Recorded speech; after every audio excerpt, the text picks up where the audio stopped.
This is GoMath, Chapter 8, 3rd grade, chapter review. Problem number 4. What fraction names point A on the number line?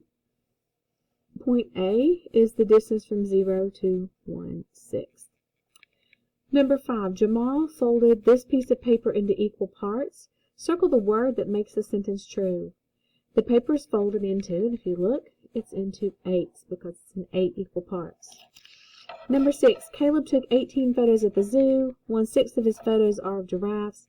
How many of Caleb's photos are of giraffes? We're going to omit this one because it's beyond the scope of 3rd grade work in the state of Tennessee.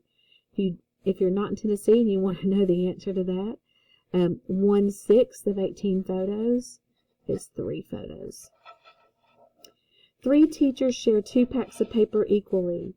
How much paper does each teacher get? Mark all that apply. So if you look at this, and this is pack 1, and this is pack 2, and you share them with 3 teachers, each teacher gets 1/3, so teacher will get 1/3 of this pack and 1/3 of this pack. Well, that's a total, and if you could put it all together and put this third over here, that would be a total of 2/3 of a pack. It's not 3/2, it's not 3/6. It's not a half, and I really think right here, when they look at it, they get 1/3 of one pack, but 2/3 of both packs.